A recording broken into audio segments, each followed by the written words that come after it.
27, turn right, heading 185, reduce speed 180 knots. 185 on the heading, 180 on the seat Gulf Air 007.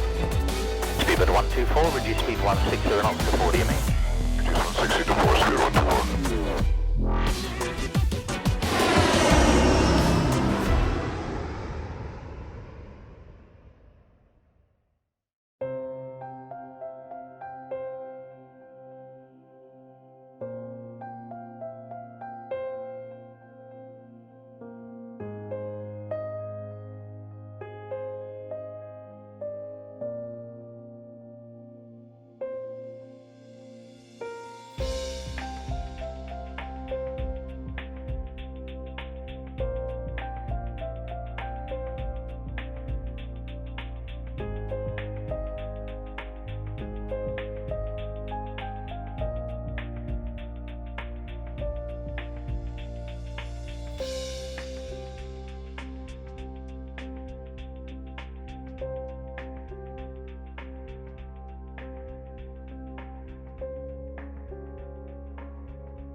Good morning, guys. Matt here. Hope you're all well. Damn, I'm tired. Oh, man. Coffee. So good. Welcome back to part number 2 of the Speedbird 229 or 22 Bravo flight to Baltimore from Heathrow. We have been in the air for a grand total of 6 hours and 51 minutes, and well, it's saying top of descent is upon us, but we haven't plugged in the arrival yet, so it might be a little bit just after that. I'm tired, so I'm just like in zombie mode at the moment.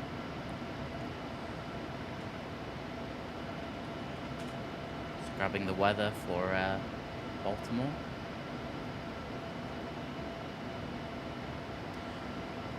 Completely dead. 240 degrees, 3 knots, 9 statute miles, fuel at 10,000, 26 degrees. Altimeter is 3,000, and that's that. So we'll go depart, arrive. We'll go arrive. And then I need to look at the aerodrome charts, and we'll see what we've got in store. You know when you make a really good cup of coffee? That's me right now. It's like really moreish. Alright, so I think we should land on 3-3 left. Actually, maybe 2-8. Yeah, 2-8. Sod it. ILS 2-8. Okay. And we need to find the star, which is the Trish 3 from Nuggy. And then for runway 28, the minima is 343. Simples. So, ILS 28, Trish 3, Nuggy, insert.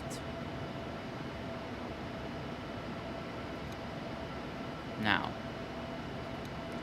we've got 184 miles left to go.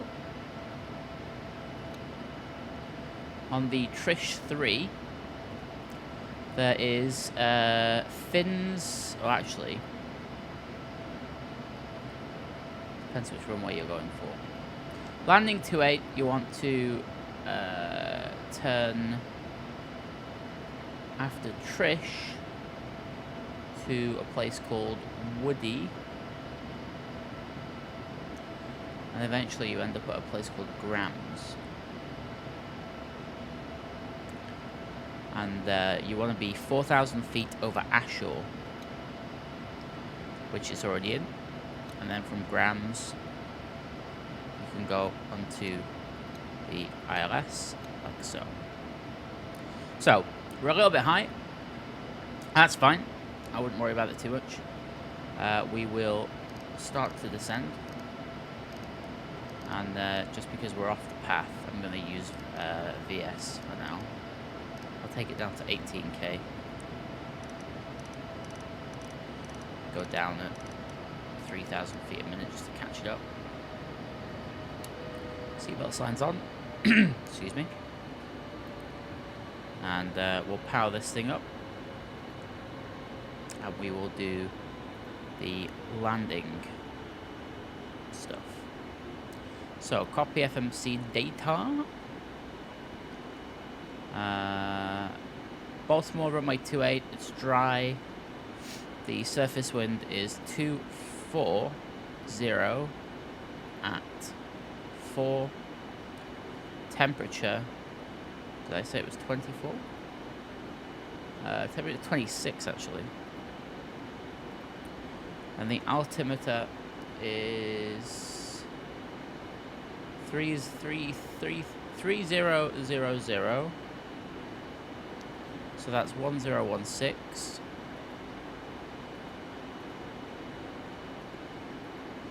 And the weight is fine.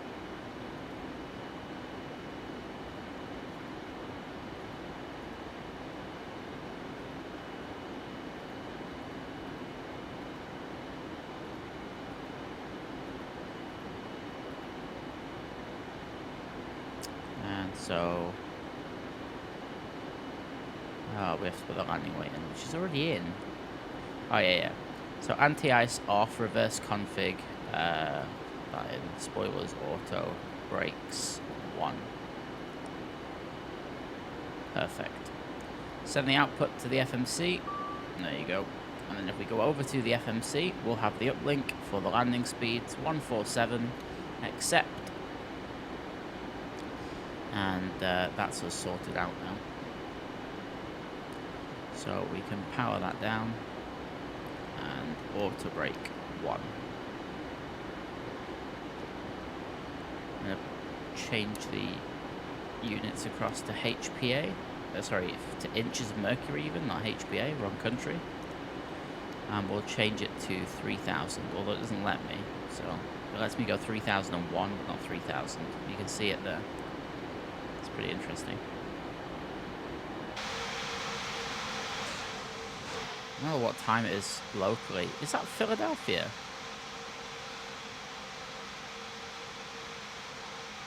I think it might be Philadelphia. Nah, it can't be. You know what? There's one way to find out. Project Fly. Let's see where we are on the map. Here we are. And we are going right past Philadelphia. It was? No way. Oh wait, no it's not. Is it? No, that's not Philly. I'm an idiot. That's Newark, isn't it? Yeah, it's Newark. Oh, so this is wait, is it? Yeah, that has to be. And then this is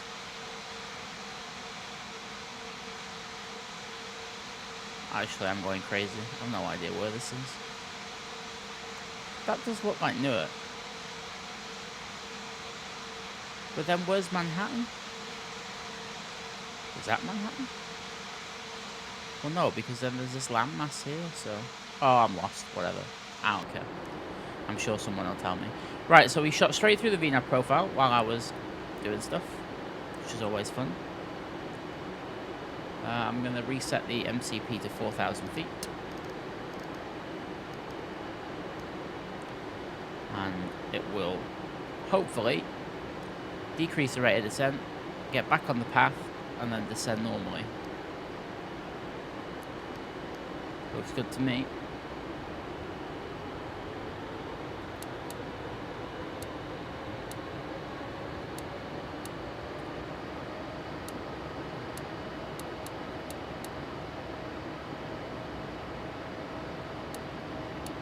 I wish I could actually find the click spot for the barrow.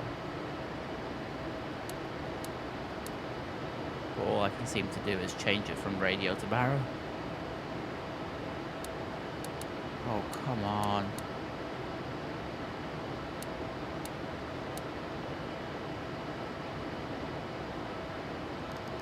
There we go. 340. Perfect.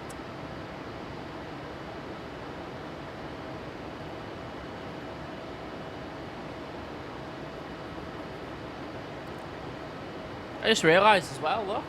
I got my Project Fly t-shirt on. I don't know why. It was whatever was clean. And then on the back it's got a huge Project Fly logo. Don't worry, I'm not trying to sell you any merch. They're not for sale. Unless you really want one. And then it'll be an auction. I'm joking, it won't really. Okay, so we are just passing 11,000. Reset the altimeter.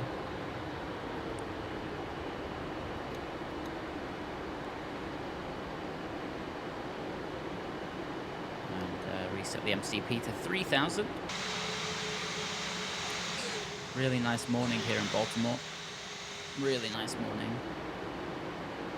I was just trying to work out where British Airways park at Baltimore. There doesn't seem to be any information on the gates. But there is, however, an international terminal. So I'm just going to throw it on there. Bit of a taxi, but oh well.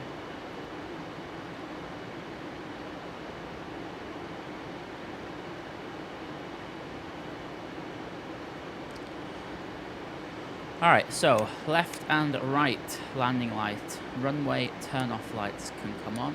The seatbelt signs are already on. We can run through the approach checklist now, which is already done. And then there's the landing checklist to go. It's quite a tight turn after grams onto the ILS, so we might have to slow down a little bit. We just picked the ILS up as well.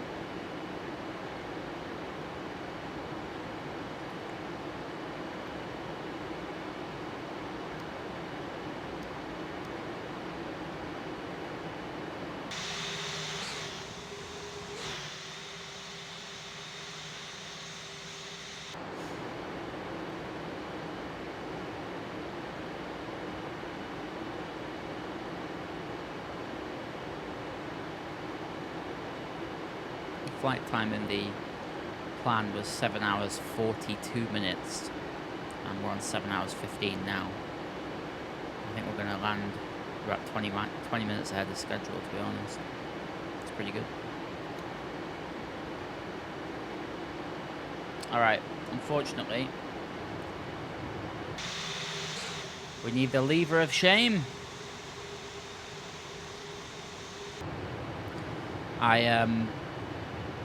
I went on a 787 to LAX, and then again on a 787, or I went on a 787-9 to LAX with Virgin Atlantic.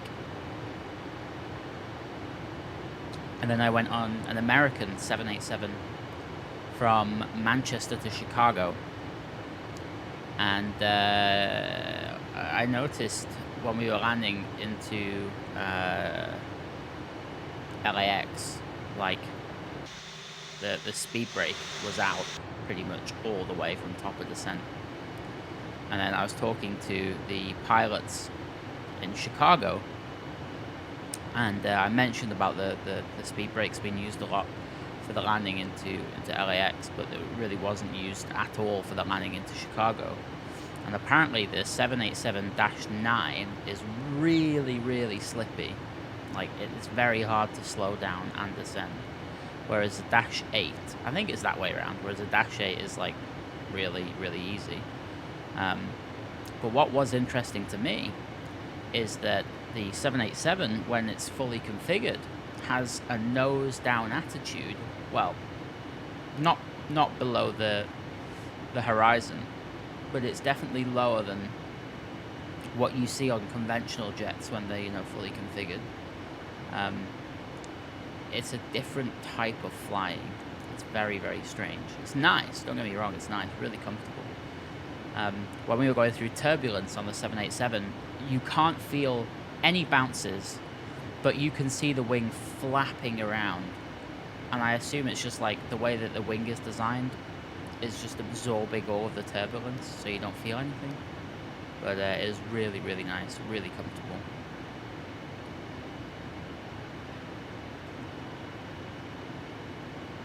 Really comfortable. Alright, so, you know what? I might take a shortcut here. Actually,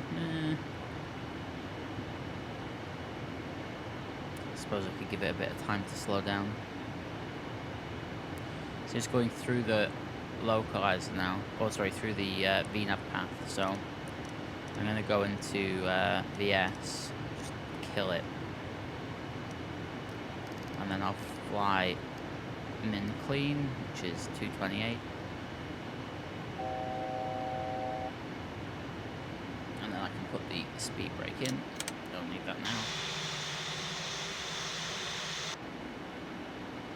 And then hopefully by the time we spin around at Grams, we'll have good speed management and we'll be in a good position to capture the localizer and the glide.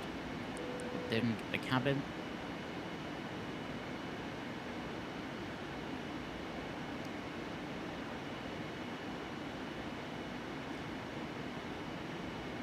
You know, I'm still trying to work out how you change the range on here. I wish I knew. There's probably some button somewhere that does it, but I haven't figured it out yet.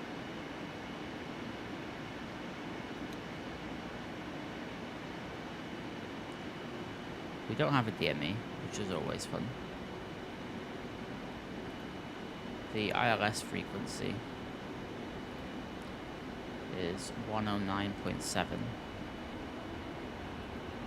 and it's India Oscar Echo Hotel, which is what we've got.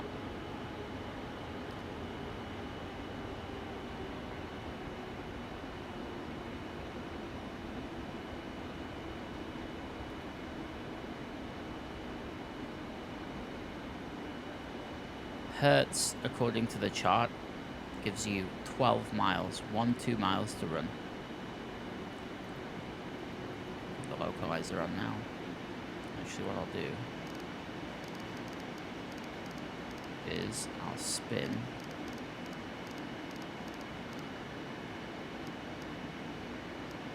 the heading like this, 275,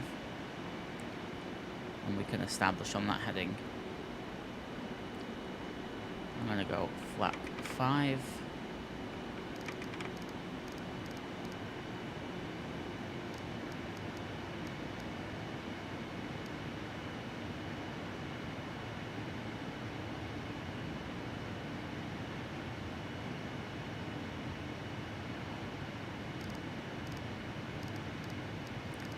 Fly 180 knots and flat 5 out. Perfect.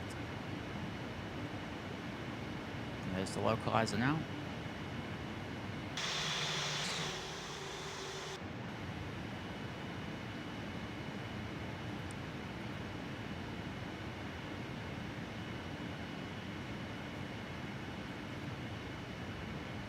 An aircraft in front of me. There's a Southwest.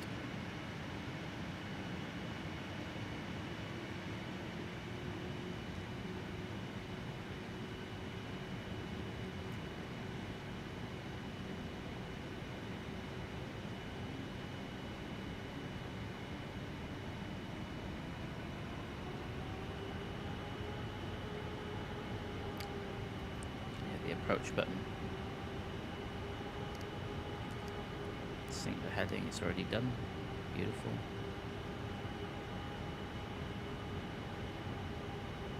Just as the glide diamond comes down, we'll put flap 10 out. And then once we actually start to descend on it, we'll go flap 15 and we'll fly the glide with flap 15 for a bit.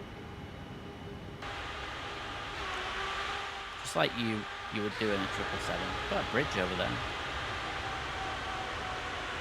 Looks nice. Okay, so flap 10.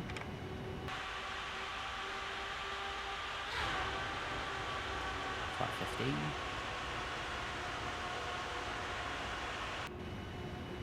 Glide slopes alive. I've got an itchy nose, of course I have. Okay. So overhead, Jerty, 6 miles to run. So we'll throw the gear down over Jerty. And we will let it slow down to 170 knots.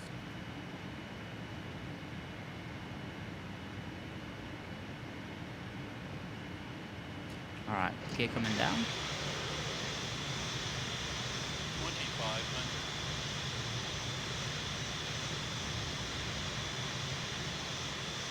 Look at the chase, the FSFX packages effects. Really cool. Alright. And we'll go flap 20. We're going for 147.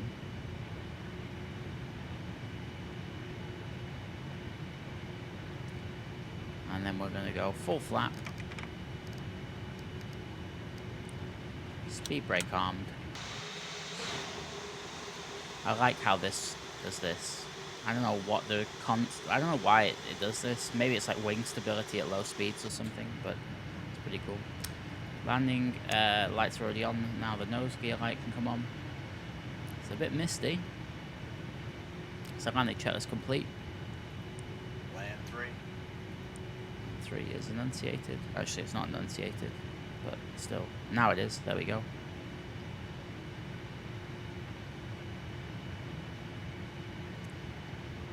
We're vacating to the right, preferably even at Romeo.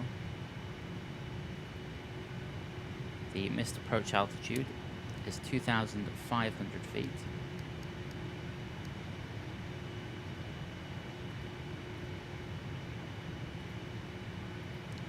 Alright, I'm happy. Autopilot disconnected. 1000. Really calm wind, which is sometimes the worst flying conditions because you tend to overcompensate and then you end up slamming it into the ground.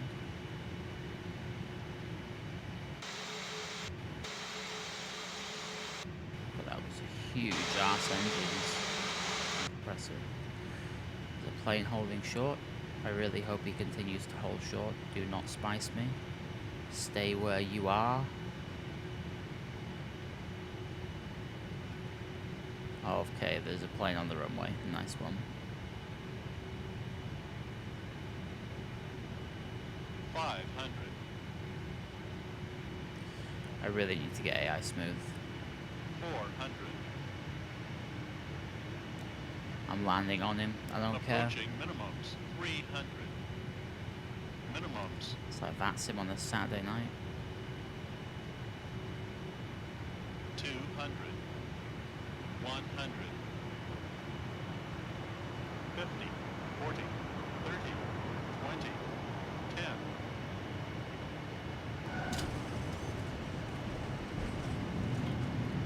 Reverses. There they are. There's the cross runway. There's 90 knots. 80 knots. 70. 60. Reverses in. Manual braking. And would you look at that? We're off at Romeo.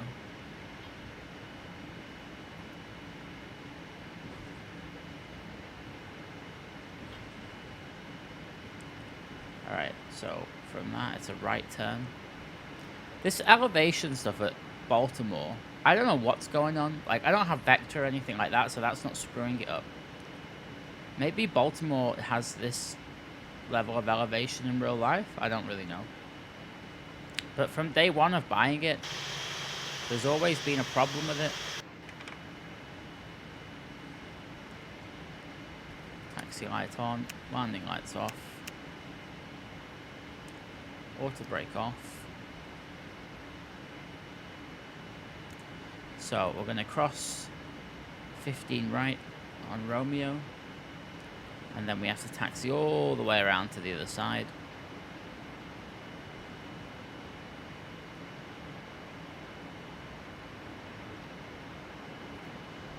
Lots of southwest domination here. It's that spirit.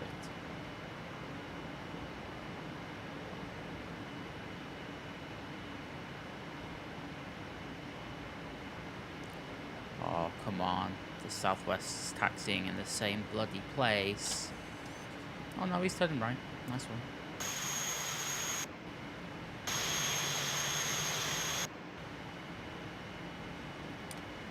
Turn off the FDs. Turn off the weather. Oh, the weather was already turned off. What the hell? Strobe light can come off now. Whoops. We'll fire on the APU.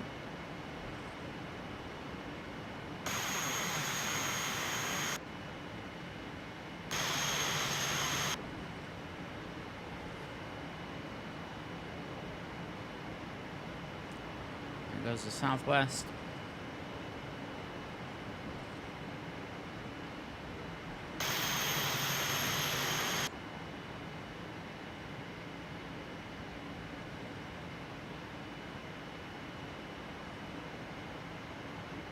Oh, come on. Yeah, like this is actually quite stupid. They need to, I don't know, maybe I'm using ultimate, maybe someone actually knows, maybe a viewer knows. Can I modify ultimate traffic to make them not land on me or take off on me and also not taxi through me? Surely that's possible.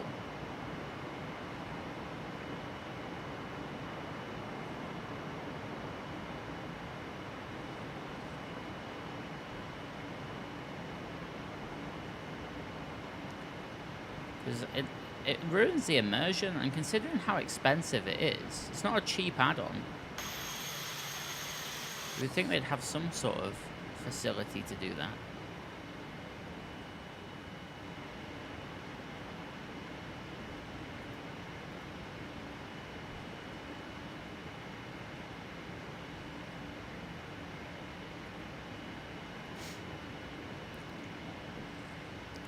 Okay, so to get to Echo Terminal, I'm on Papa now. I gotta turn left onto Bravo, which is this next left here, and then it's up there somewhere on the left.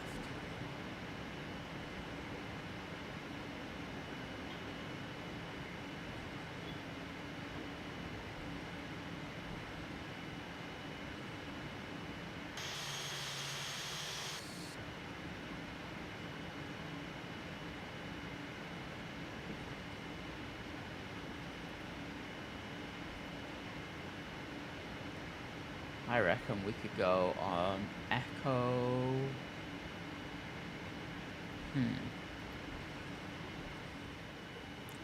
There's a Delta 757.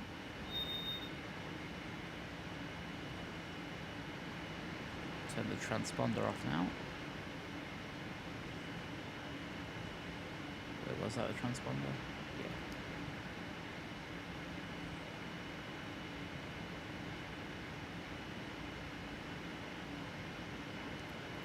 Turn off, taxi light off.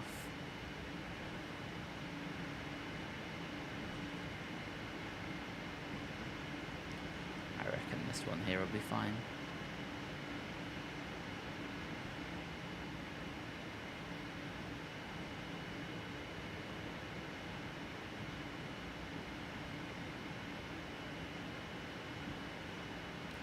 Maybe parking on an angle is not such a good idea. I didn't realize you could do two of those. Damn. Ah!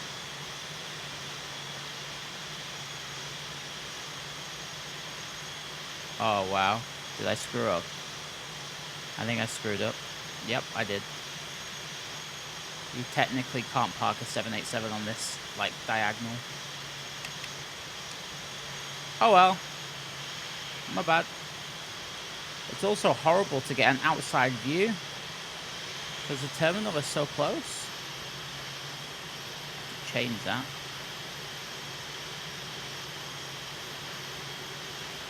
So like that.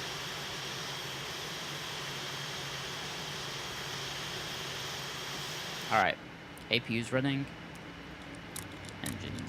Off we go. Turn all those off. Turn these off. Turn those off.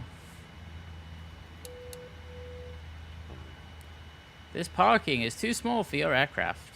Lol.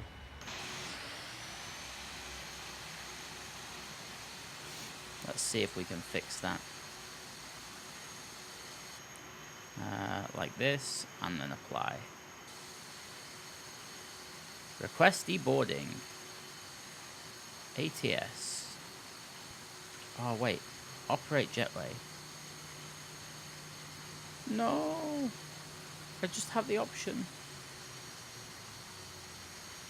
Auto dock. Is it going to do it? Oh, I did it! Yes! See, this is why soda's great. Even though we parked on the wrong thing, it still is allowing us to, although you're going to have to climb to get out. How it thinks that is a door is beyond me. It's not even remotely close to being the door. Like, what the hell is that? Anyway, whatever. Right, so we'll open that door, we'll open that door. We will open the cargo doors. And we will go to Project Fly, and we will go to our flight. 184 feet a minute, reasonable landing. And there it is. It's taken us 8 hours and 6 minutes. GSX wants us to open the front door. Yeah, 8 hours, 6 minutes. That's pretty good, that. Baggage handling is complete and the aircraft is clear, sir. So, a long call in the bag in the Quality Wing 787. You see what I mean, though? Like, it's not perfect, but it's to the point where you can, with ease and a great deal of satisfaction, go from point A to B. And it definitely looks nice, it sounds nice. It's lacking a little bit in system depth, but apart from that, it's a spot-on aircraft to fly. When it first came out, people just turned around to me and they were like, yo, Matt, it's not worth your money, avoid it, it's terrible. And there were some streamers that were saying the same thing, and I actually almost listened to them, and then I realized, Matt, you never listen to anybody, just get it. And I'm so glad I did, because if I didn't, I would have been missing out on the 787 experience. So, there you go. Anyway, hope you enjoyed that, and if you did, please let me know. I do appreciate feedback, as long as it's constructive. You know, it's just the troll stuff that pisses me off, but I just ban people when they're like that. Feel free to leave some flight suggestions, and if you like some of the suggestions that people are giving, thumbs it up, and the most thumbs up I'll do. I don't know what type of content I'm going to do. I don't know whether I'm going to continue to do full flight videos, or someone mentioned yesterday doing like a set of FSX 101 or P3D 101 videos where I show you like the basics of flying, because I feel that a lot of people actually lack basic knowledge, and then they try to jump into something like this, and you know, they can fly an ILS, but if someone says to them, okay, on VATSIM, let's say for example a controller clears you for a VOR DME approach, yeah, you're going to panic because you have no idea what you're doing. So maybe it's worth doing that. I don't know, let me know, we'll see where we go from there, but it's good to be back. Again, thank you very, very, very, very, very much for the support. I still am beyond overwhelmed by it. I said this at the beginning of the other video, or the last video. It's just insane to me. So anyway, that's enough from me, and from this pretty impressive 787-9. I shall see you in the next one. Ta-ra for now.